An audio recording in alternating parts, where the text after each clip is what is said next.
folks, welcome to Myers Metal Detectors, located in sunny Tampa, Florida, where we sell nothing but fun and adventures, treasure hunting gear, and anything you can imagine for metal detecting. Give us a call, 813-237-1939. Happy hunting and dig deeper. Live from sunny Florida, it's Treasure Talk. Welcome, folks. And welcome. Yes, welcome to another exciting edition of Treasure Talk. And we're going to have a fun show tonight, aren't we, Jeff? We are indeed. So I guess I should get started. I was just trying to pull up my Facebook, and yes, I can see we're live on there. I see Facebook and I see YouTube. So there we go. So let me get started here. You got your clock turned ahead, correct? Yes, I do. And okay, I just wondering how many people forgot. Yeah, it's daylight outside. You can see in the back room here. It's not dark. So yeah, it is. It's going to be fun for metal detecting later in the day. So that's right. Today's show is brought to you by your friends at Myers Metal Detectors, where we sell fun and adventure. And the views, thoughts, and opinions expressed by the Treasure Talk guest and member belong solely to the guest and members, and not necessarily to Phil Myers, Jocelyn Myers, Myers Metal Detectors, or Jeff Moran. And that's a lot to say.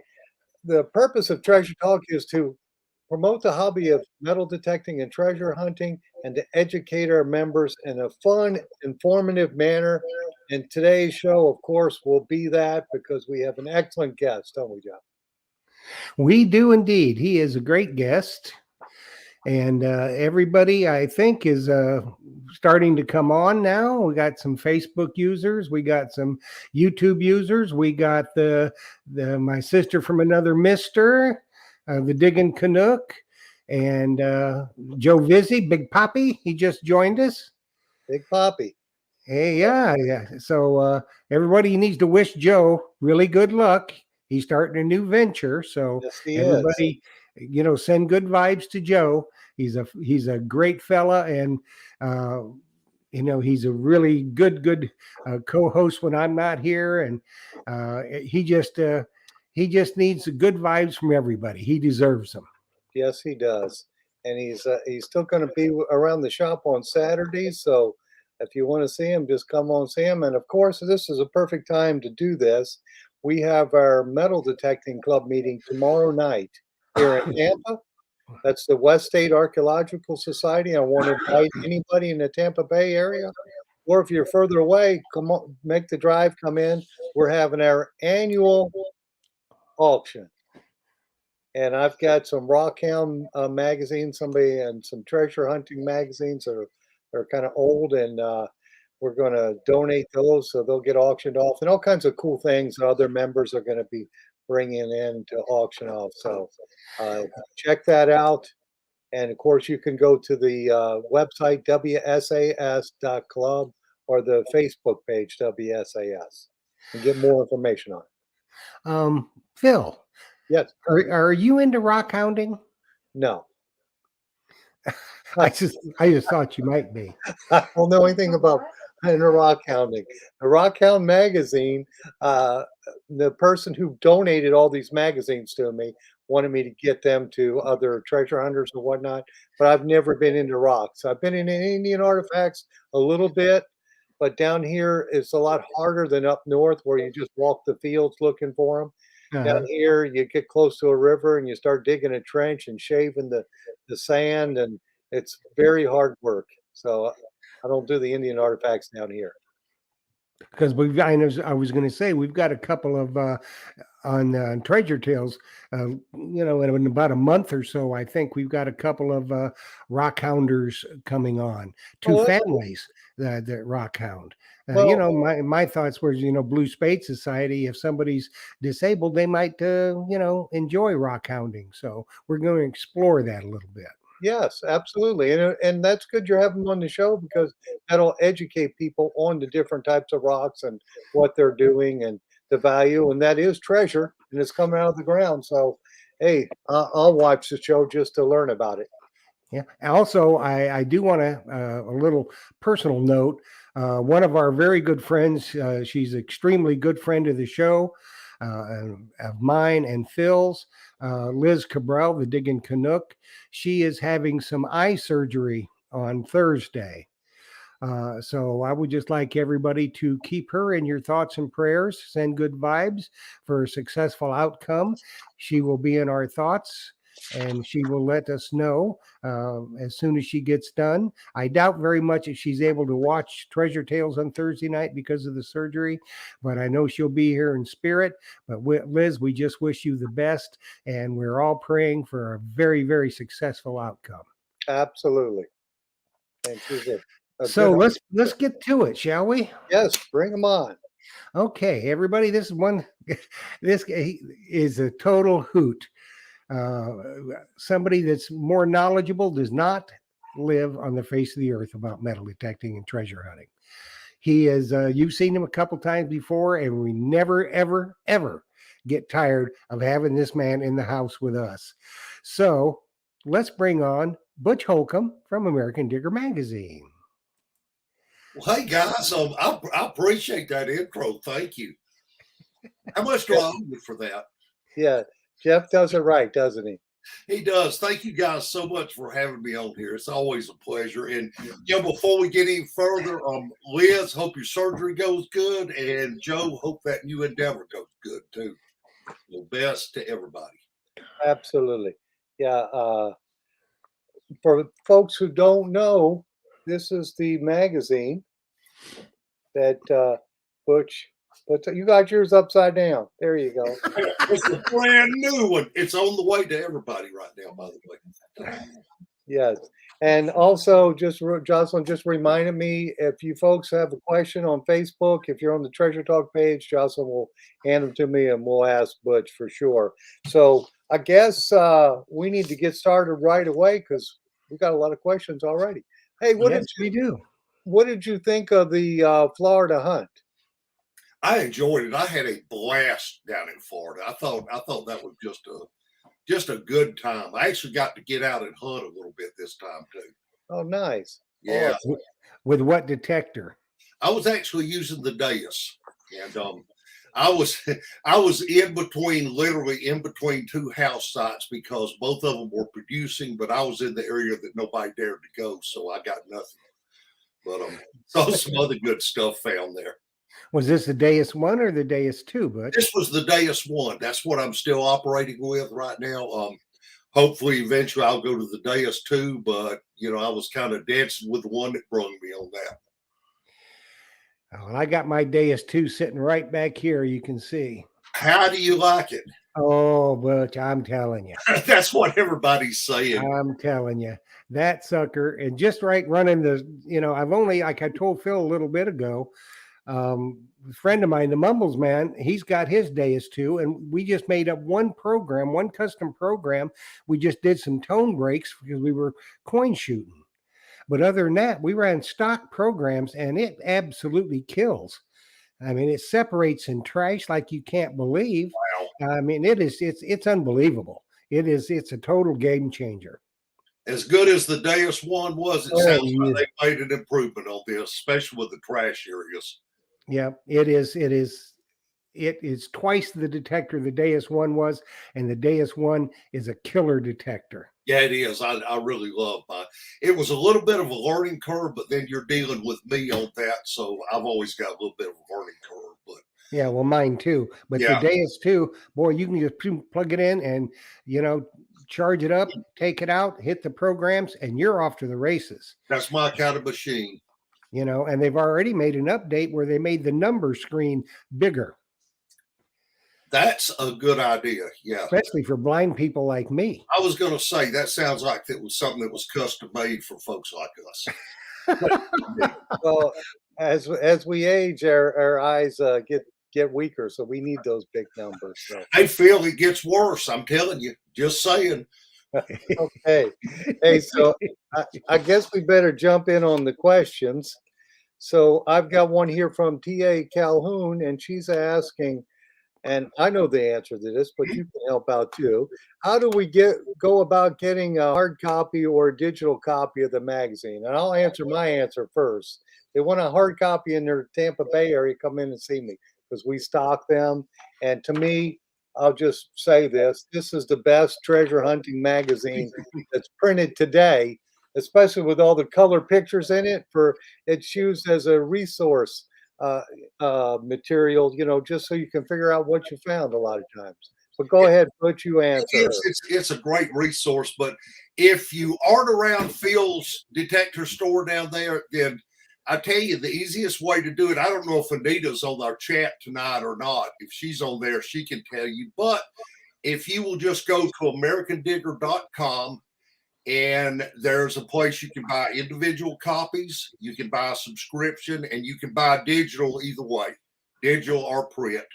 And if you have trouble with the website, then what you might do, just call us directly, 770-362-8671, and we can hook you up with the latest copy. In fact, what we do, if you've never seen the magazine before, be sure and tell us that, and we'll send you a sample out. Yeah, and it's a killer magazine. I appreciate you saying that, but I put my heart into it. This is what I want to read, and I've been treasure hunting for 52 years now. I've seen a lot of magazines, and this is kind of the accumulation of everything I've seen. Yeah, it is indeed. It is indeed. I mean, people clamor. You take submissions, to be to have people put their finds and stories in the magazine, and I mean, you get inundated with them because everybody wants to be an American Digger magazine, and why not? Being the best. Yeah, I mean, it's okay. You can post something on the internet. Everybody does that. That's great. But being a magazine, there's nothing like being in a printed publication that you can show your friends. And it teaches everybody too. It shows everybody what you found and what it is. Absolutely. And I always, when I get the subscription, the first thing I do is I go through and I look for members that I know, for people I know they're fine, so I can be real envious of them for finding that treasure. Well, talking about envy, you ought to put all that stuff together and see all the good finds coming in while you're too busy. While I'm too busy putting it together, they're out there finding the cool stuff. Yeah, that's true. Tough. Yeah, but that's the tough part. Hey, somebody wanted to know, Phil, how much a 1-year subscription for hard copy is. Yeah, the hard copy, they would get that. I have them in the store, individual magazines, but they would get the subscription from Butch. Yeah, how much is the 1-year subscription hard copy, Butch? If I'm not mistaken, it's $38.95. Anita may correct me on that. It's either $37 or $38.95. So that's cheap. It's under $40. I mean, compare that to going out to eat a couple of times. You've spent that kind of money and it's gone in 2 days. The magazine you can keep forever. But Butch, it's compare that to education and entertainment. It doesn't get any better than that. So it's really a bargain. Yeah, we've in our magazine is actually the print copy I'm talking about is actually quality too. It's built to last because we want people to be able to reference back and look at the early issues, and you can learn stuff from them. I mean, you can figure out what you're finding, what other people have found. Plus, we've got a column in there of things that we don't know what it is. We put it out there and let our readers try to identify it too. Mm-hmm. It's everything. Yeah, I like the stumped column. I think all of those are just pretty impressive. And the one guy who I read his all the time, I guess, what is his name? I forgot. Darn it. I can't remember everything, but George, is it George Harris? Charlie Harris. Charlie. Yeah, MUID with Charlie Harris. Yes, I think that's an awesome column. And even the water hunters column, that's kind of neat. It is. That latter one is actually done in an hour from now, or 2 hours, I guess, 9 o'clock. I'll be going on my own podcast, American Diggers Relic Roundup, and Loy is actually also our producer for that show. Yeah. We will pass that on because, we don't have to because everybody's always telling him how much they love the water stuff. Yes, absolutely. Well, I'm in Florida, so we got water everywhere. That's it. Yeah. Who doesn't have some water? Yes, absolutely. So when did you start the magazine? It was we're in the 18th year now, so I would have to do my math. So I'm thinking 2002, something like that, I believe. Somebody else with a calculator can correct me on that. But the one that just went out was the 18th year, and it was issue 2, which is March, April. So Okay. so Yeah, it's been a long time. We've never missed an issue. It's been continuous. I'm the one that actually founded the magazine, my wife and I, and we're also still the main honchos here. We see that gets done. That's the way it should be. Yeah. We got a question from Roy Jones from YouTube. He wants to know what's the next event you're going to be at, Butch? The next what? Event? Oh, the next one I'm going to be at is going to be the Dig Stock event, which is in Couple weeks. weekend. Yeah, next weekend, if I'm not mistaken. Yeah. It's a 1-week-long event, and American Digger is going to have our tent set up there, and we'll be able to sell subscriptions and books, things of that nature. But what's going to be cool if you're at this event is be sure and stop by, because we are going to have the most American Digger staff ever at one event. I think we've got 6 people that actually work with American Digger that are going to be at the tent at various times. Well, it's not too far from you. It's over by Greenville, South Carolina, isn't it? It's good. It's good for us. It's about a 4-hour drive. Well, that's not bad. It's not bad at all, and it's going to be a great time. So, absolutely. And they'll have fun, I'm sure, and they'll get educated about the magazine. Now, your magazine is probably the last printed magazine around, isn't it, for treasure hunting? it pretty much is.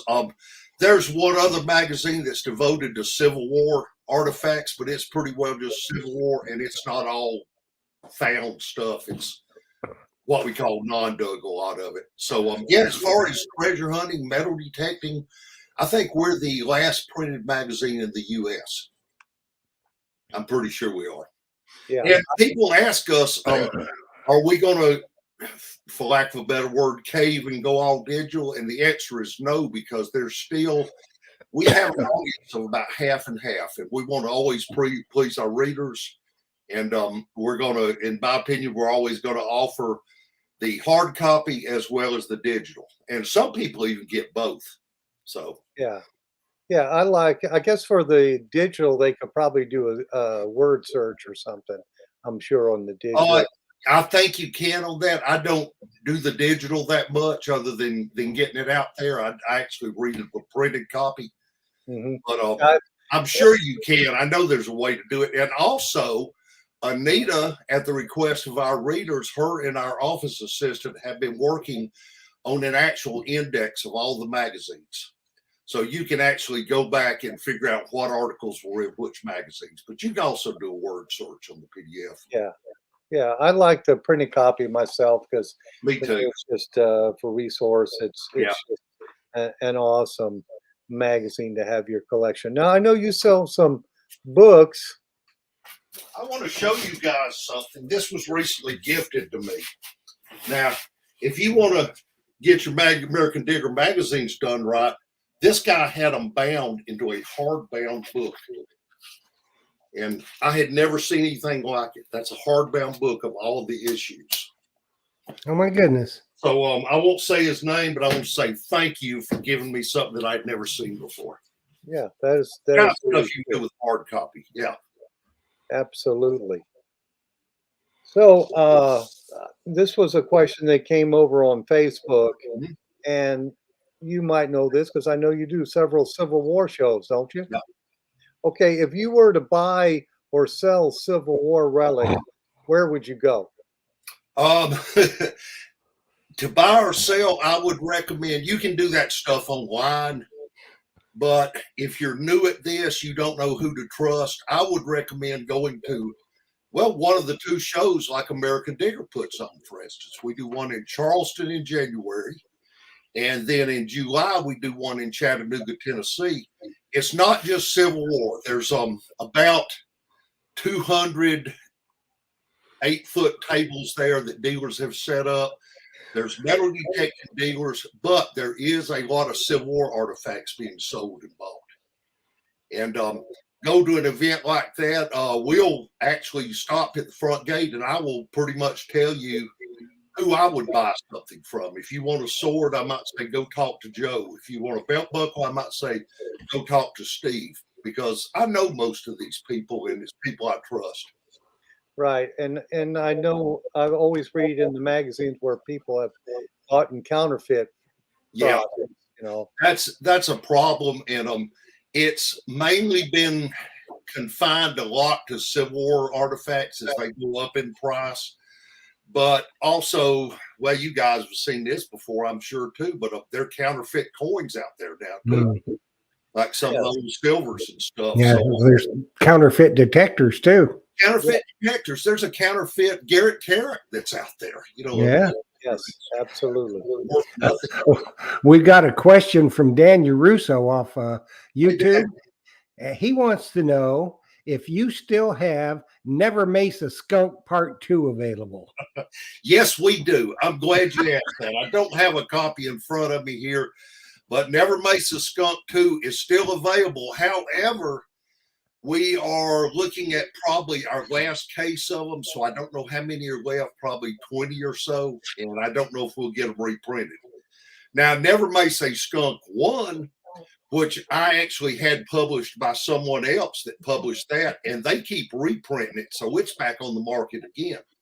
But I don't particularly have that one. You'd have to go to Amazon to get one. But yeah, 2, hurry while they last, because we've still got them.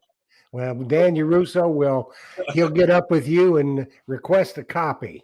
Oh, absolutely, Dan. I tell you what, you will not regret it. Okay, well, we've got a question off of Facebook from Gary Toledo, and he's asking, what state do you think is the best for digging Civil War artifacts? As far as digging Civil War artifacts, I would have to say the South Carolina Low Country. And Virginia at one time was probably the hotbed of it, but there's been so much competition of metal detecting there. And the South Carolina Low Country, what people overlooked for years is the old plantation sites that were there hosted a lot of Civil War soldiers coming through. You know, guys coming through, they would go to the plantation, they would steal stuff, they'd make friends or whatever, they'd camp there. But what's happening in the South Carolina Low Country is there's so much swampland that unless you know where to go, you can wander forever. But if you get in the right spots, you can really find a heyday of Civil War relics, not just Civil War, colonial as well. Mm-hmm. So that's my opinion of it. But it's like every place else. If you don't put your coil over it, you're not going to find it. Right. You got to get in the right spot. Yeah, exactly. I had done, and this where I met you at was in one of the DIV hunts. I believe so, yeah. Up in Culpeper. And I had never done one of those type of hunts before. I was just amazed at the amount of junk in the ground, nails for one. Yes. And just that so much stuff was found. And I know they had hit probably that site before, probably many times. And still stuff was found. Well, you know what a lot of people have overlooked, and I'm speaking in particular relics here. They've gone through and they've cherry picked all the brass signals, all the good non-ferrous signals, looking for bullets, buttons, belt buckles. A lot of the iron is still in the ground and nobody's messed with it. You got to remember, iron is things like bayonets, pistols, muskets. There's a lot of good iron stuff too. So you just got to make yourself dig it. I imagine that's true in a lot of places. Yeah, I would think so too. So anyway, Gary, you just got to go to the South Carolina Low Country. There you go. Hey, Gary, come down to our show in January. It's usually right around New Year's, usually the first week in January. And come into the show there, and I guarantee if you talk to enough people, you'll find somebody to take you hunting. Absolutely. All righty, I'm going to keep going down my list, Jeff, unless you've got some questions. Nope. You're doing good. Okay. Butch, what is your favorite type of hunting and who goes with you? And how long are you good for in time of hours? And this is from John David is asking that. Well, John, if it's a good enough site, I'll stay out there till you have to call 911 probably, if it's a flat area. You know, the funny thing, it all depends on what kind of site it is. If I'm in a place and I'm digging stuff consistently, and it could be anything: silver coins, Civil War relics, jewelry on the beach. But if I'm digging stuff, I'm good for probably longer than I should be out there. But I've done this for so long. I've actually metal detected for 52 years, maybe 53 now. That if I'm not getting something in the first 3 hours, 4 hours, I'm about done for the day. Or if it's a lot of uphill and downhill, then I know my limits. Yeah. But, you know, I surprise a lot of people. They think I just sit behind a desk and don't go metal detected, and doggone it, I go as much as I can. And if you're going with other people, that was part of the question. You'll hunt longer, especially if they find something really good. Oh yeah, that too. Because you know, I want them to find something, and second to that, I want to find something too. So I'm happy when other people find stuff, but it also lights a fire under me to see what I can get. Because once you see somebody find something, you know the stuff is there. There's no more doubt. Yeah, It's absolutely, a matter of you finding it. for sure. Do you find something there, then your friend finds something, you're good for a few more hours anyway. Exactly. Unless it's at the beach with Phil, because he's usually out deeper than I can go. All righty. All right, I'm gonna keep going down my list. This one is from Sean Bortner. He's asking, how do you go about getting permissions? Actually, I'm like everybody else. I've learned to knock on doors, and I used to hate doing that. But for a while there, I was going with other people, and I was getting them to knock on the doors. Then I found out that was kind of unfair, because after they get 2 or 3 no's, they're ready for you to go try your luck at it. And you know what I found out though? Surprisingly, most people, if you approach them right, will say yes, and almost all of them will be impolite. I'd say be polite. I would say maybe 1 out of 30 or 40 or 50. I wish I'd never knocked on the door. But otherwise, most people, the most they'll do is tell you no. And why would you wish you didn't knock on their door? What give us the experience? Oh, here's a good one. We went to actually Britton Lockhart and myself. Britton does videos on YouTube. Years ago, we went to a camp that it turned out that it was a Civil War camp, and it turned out other people knew about it, but I didn't know that. I thought it was going to be fresh. It was all in a subdivision. So we go around and knock on all these houses. Everybody lets us in it. So finally, near the end of the day, everybody's nice, and it was lower income too. It was kind of a nervous place to be, but nobody bothered us. Everybody was super nice. Finally, we went to one house that was at the end of the road. They had bars on the window, and we went up and knocked on this door, and the lady came out, and I don't even know if we got a word in edgewise. She started screaming about us, some disturbing ghost at the camp. We had disturbed graves. We need to get out of there. She was going to shoot us, blah, blah, blah. And so I got out of there. We left. And what was kind of funny was there was actually a TV show at the time that I won't say the name, but it's our name, but it wasn't our show. And she saw the decal, or her husband saw the decal on the side of the truck, and he stopped her a minute. He says, "Hey, wait a minute, woman." And he looked at me, he said, "Are you them people from TV? Are we going to get on TV?" And I says, "Well, you could have, except this lady really made me angry. So no, sir, I don't think we'll put you on." You know what you should have said, Butch? You should have said, "Boom, baby." I thought about it. I really thought about it. But you know, I'm not saying if I do or don't believe in ghosts, but doggone it, when somebody starts screaming at you, you're disturbing their ghost. It's probably better to go knock on another door. That's true. Yeah. Disturbing ghosts. I never heard that It one. was really an odd one, and it was funny though, because the lower income people that we were knocking on their doors, and it was mostly a black neighborhood. They were all real nice to us.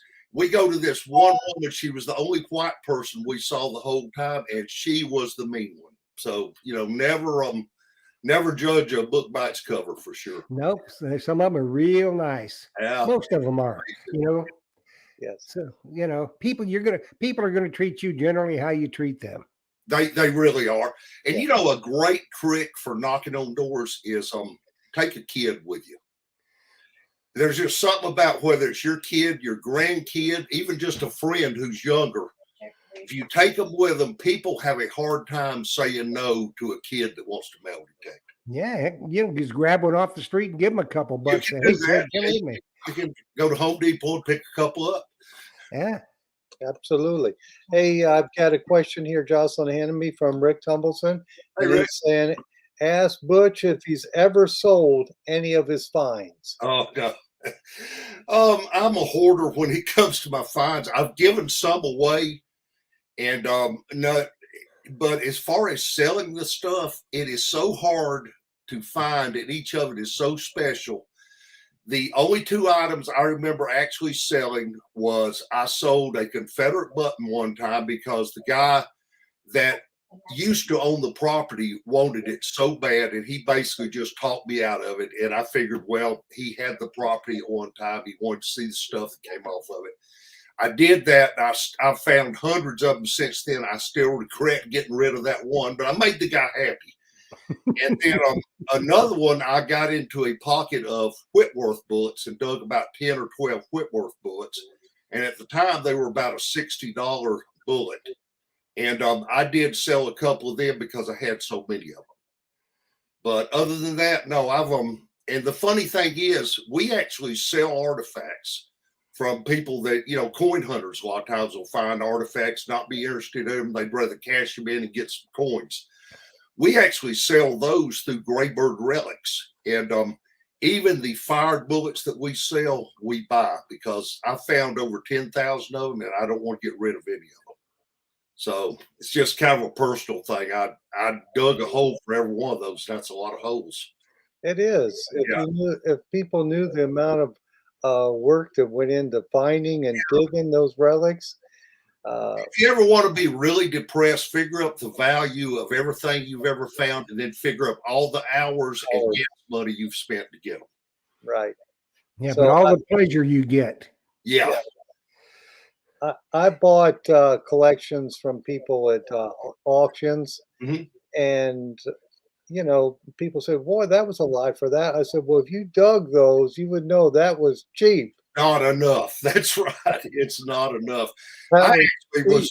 was charged with liquidating a collection of one of my detective buddies from years back. He was older than me and he passed away. So his stuff was put on consignment with us to sell. And pricing that stuff, I had to sell it at a price that I knew was reasonable and fair. But every time I would stop and think, you know, I remember how hard he worked to dig this bullet or how hard he worked to dig this button. And it's a real personal thing. People that don't do it don't understand how hard it is to dig stuff. That's right. As far as getting rid of stuff, we need to give a shout out to Jocelyn Myers and to Anita Holcomb because y'all are both hoarders and they have to live with it. So Anita, God bless you. Jocelyn, God bless you. Yeah. And all the other wives out there that have to put up with it. Pardon me? I said we should pray for them both. God bless them. God bless them for putting up with my That's right. digging all Because this. both y'all, Butch, you're a hoarder. and so Behind are you, every Phil. good treasure hunt, behind every good treasure hunter, there's a woman behind him shaking her head and going, "I'm so sorry." Well, when I came home, when did I come home Sunday after a couple hours of digging? And I think I dug 65 coins. 2 of them were wheat pennies, the rest of them just glad. And she says, "Why do you do that?" You know, I have to. I have no choice. It's a I'm- compulsion. Yeah. I'm looking for silver, and a lot of times I don't find it. So it's warmed up here now, so I'm thinking about going back to the beaches. You know what? A lot of what happens too, it's not like we don't ever find anything because, yeah, you may go out and just get a bunch of quiet, and the next time you may get something that's incredible. You never know what that next target is. You don't, and It that's what happens. That's why we do it. that keeps us going. Absolutely. But I think my wife would rather I went to the beach and found her a gold ring. I really do.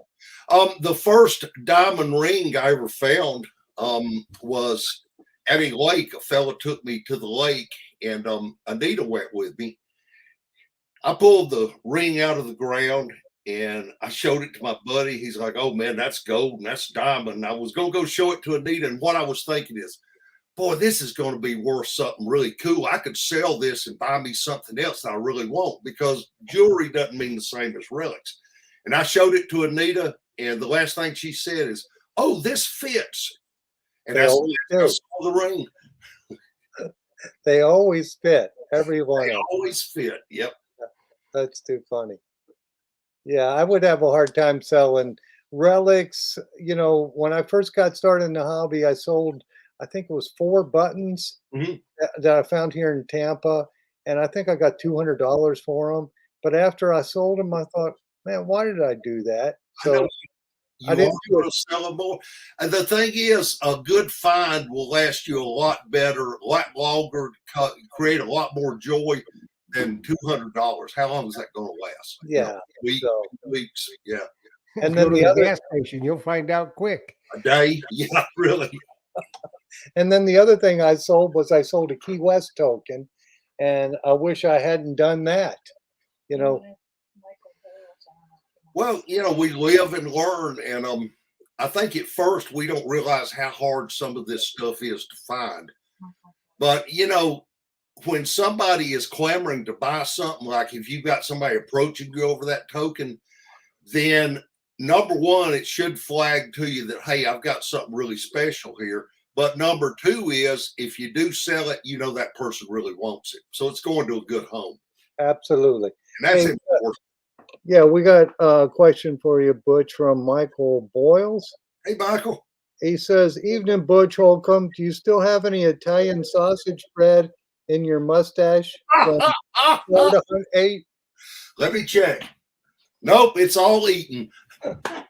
Let me tell y'all, that boy brought me some bread that I've decided I could have just sat there at the table at Florida and lived on. It was really awesome. So, had It me. is good stuff.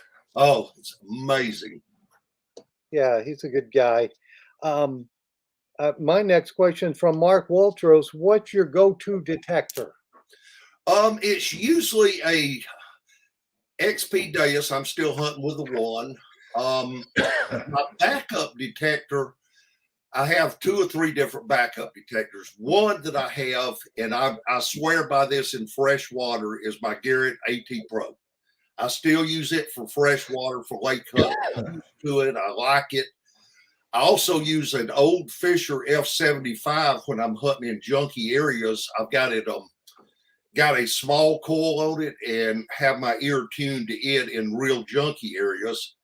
I will occasionally use the Equinox. I'll occasionally use a Nokta, but right now I would say my number one go-to is the Deus.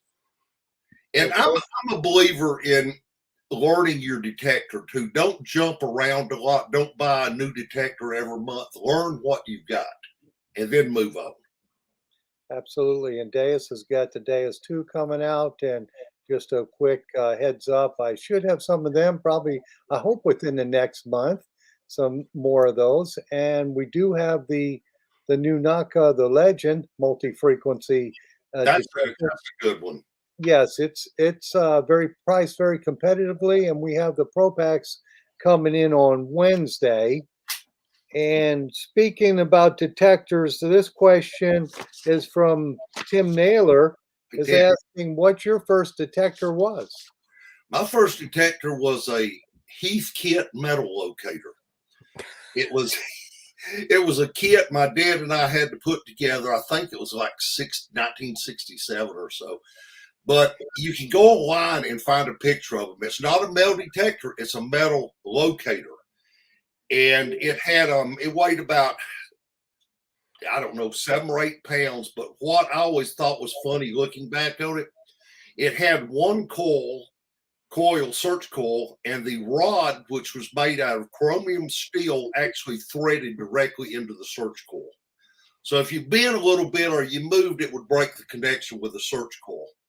But it did be all right. It was, I found a few finds and got involved with the hobby with it. So a lot of people started out on those.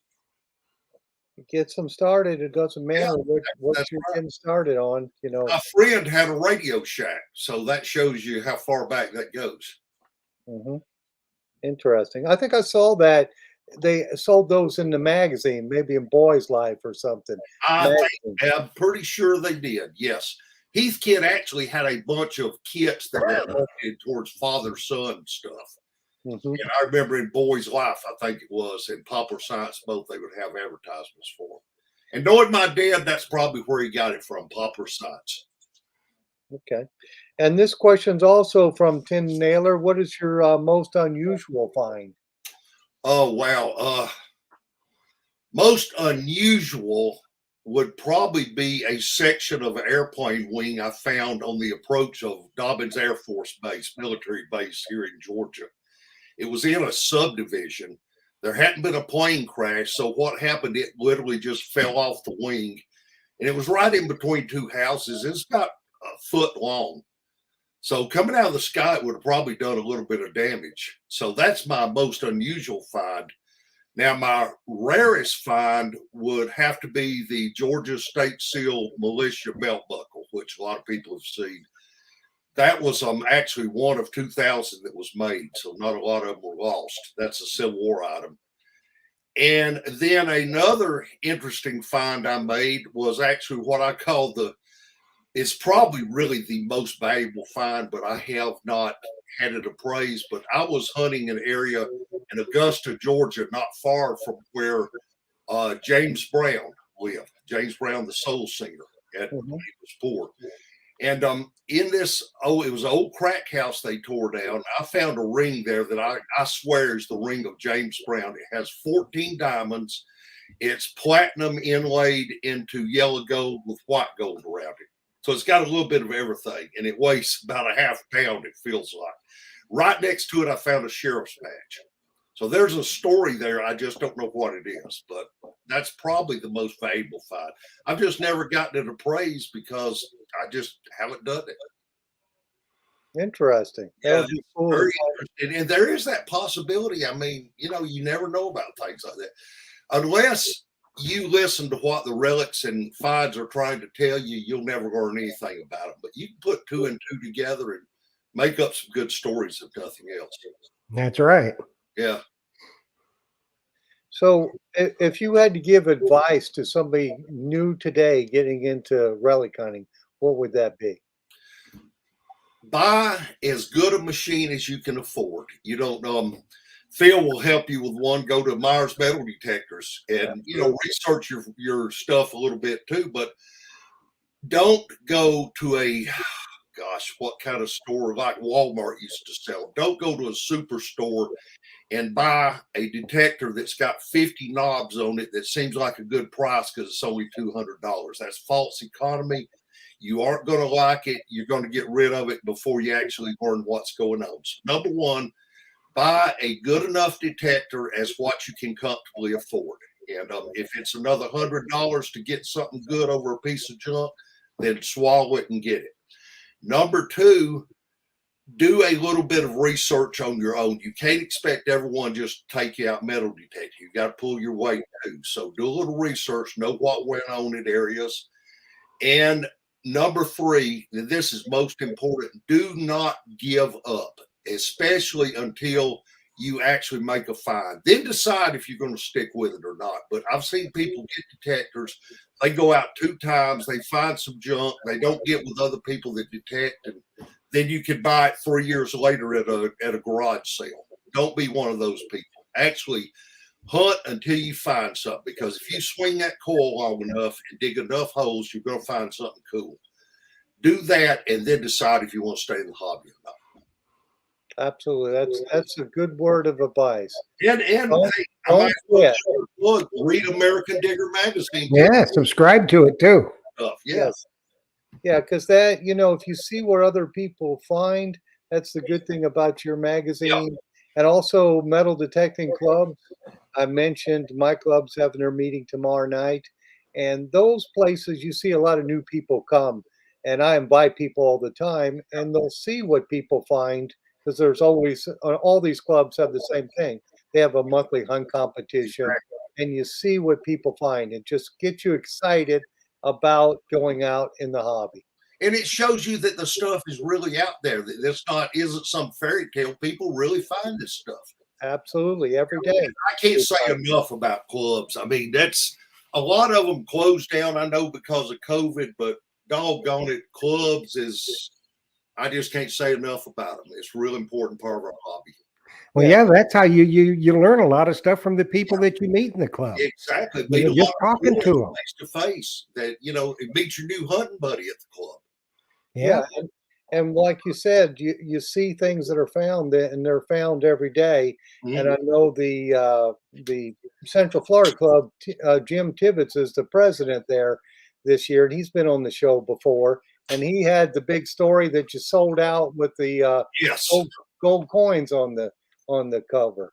That was the fastest selling issue ever. I mean, if you can get a hold of a copy of that one, folks, be sure and do it because that was a fascinating article about Jim in there. It was, and it was cool finds that he found. So that's awesome. Yeah. Well, it looks like Jeff's got the banner rolling through, so that means we're going to do something. Yeah, it is. We are going to do a little prize giveaway courtesy of Butch and Anita at American Digger Magazine. Now, what we're giving away tonight, we'll have 2 winners tonight. We're going to have one winner will win a subscription to American Digger Magazine, either digital or hard copy, their choice.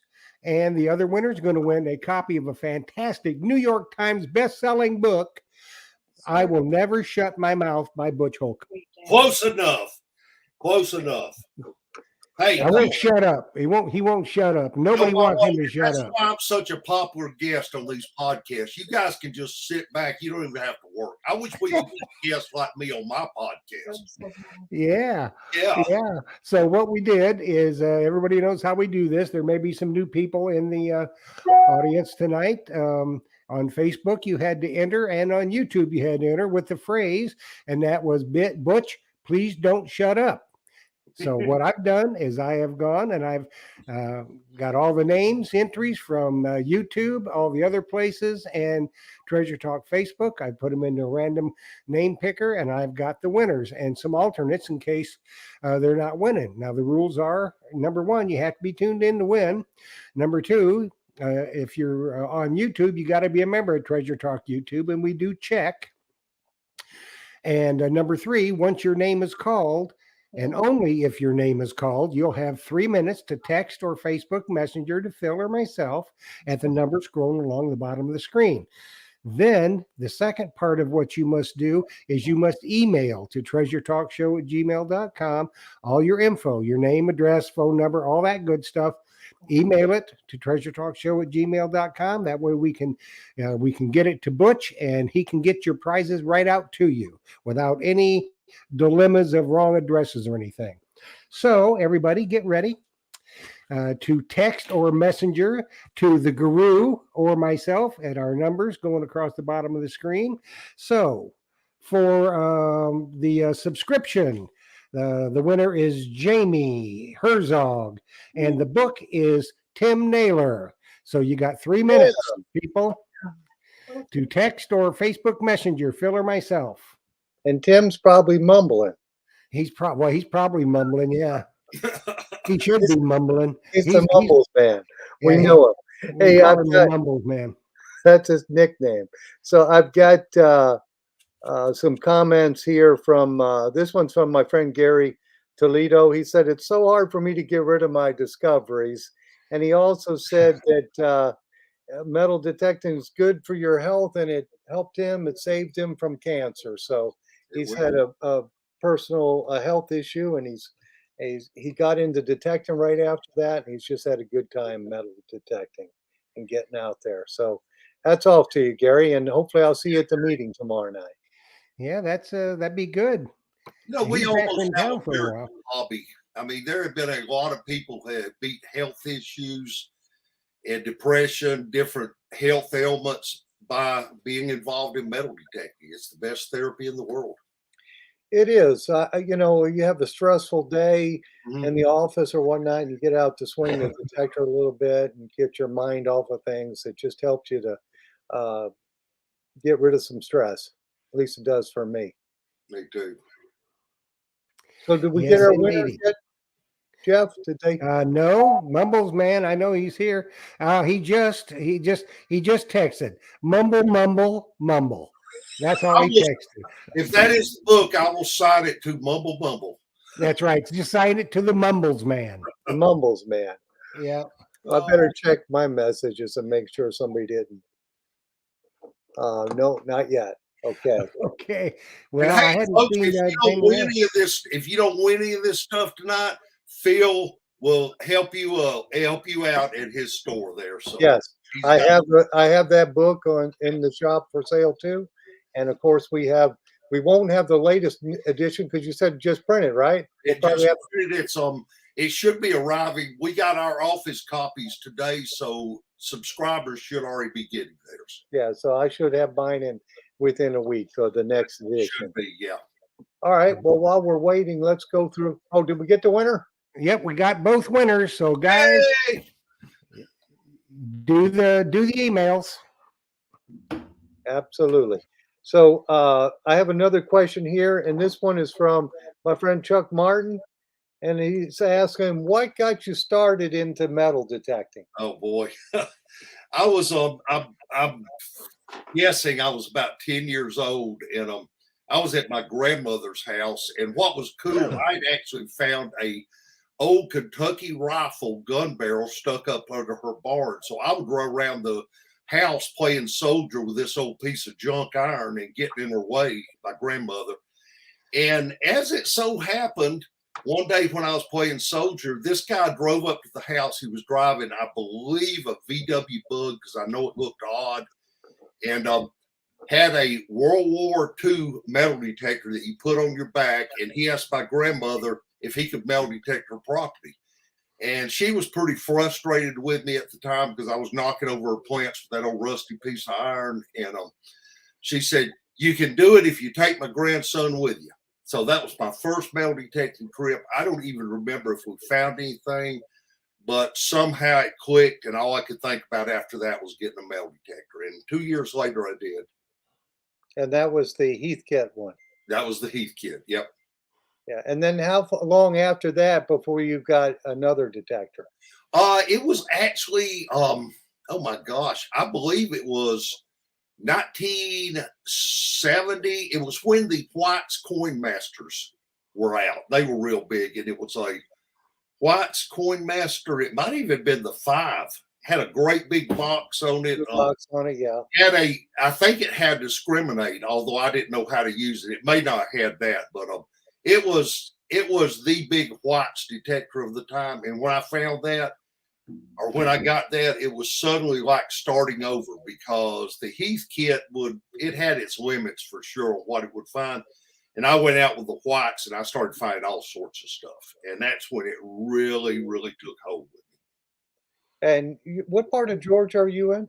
I'm actually in Marietta, Georgia, which is just north of Atlanta.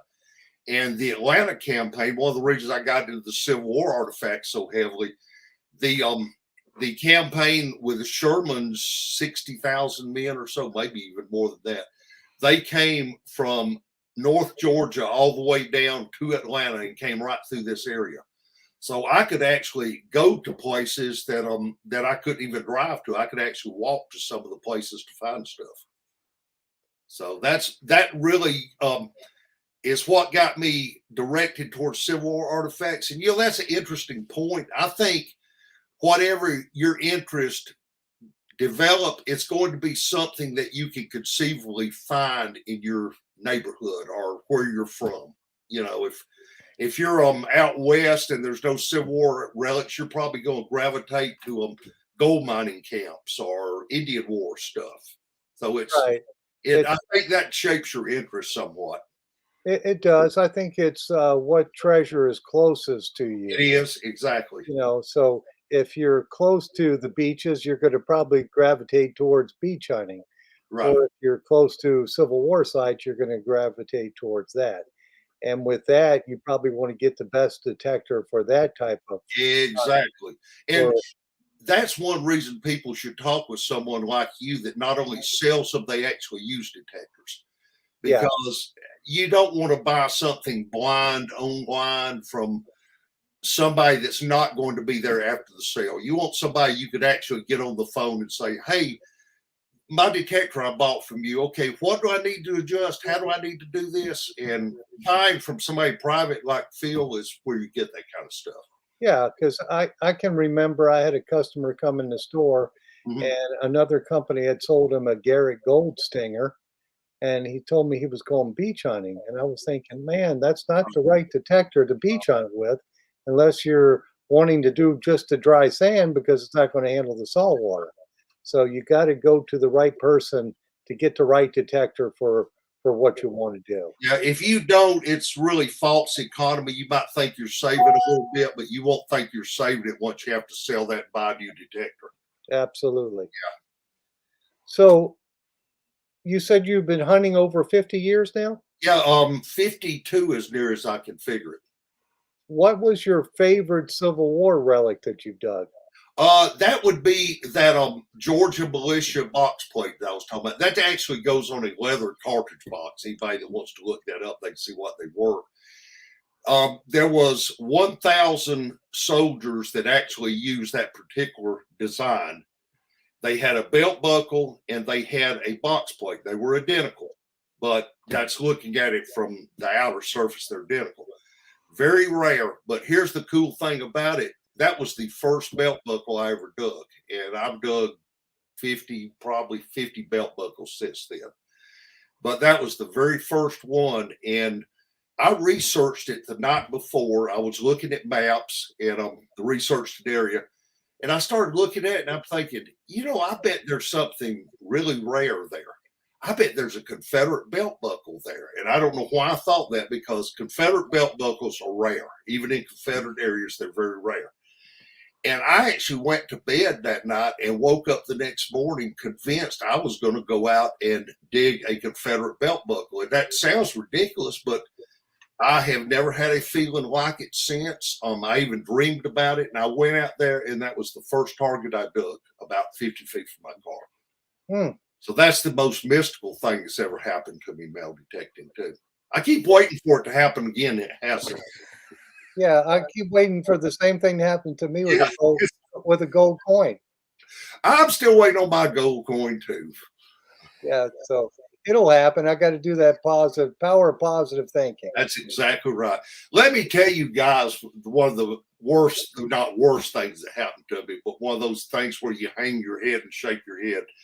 I went out hunting with one of my friends, and we were in a site that had already given up some pretty good stuff, and there were some old coins coming out of it. And I kept thinking, this is where I'm going to get my gold coin.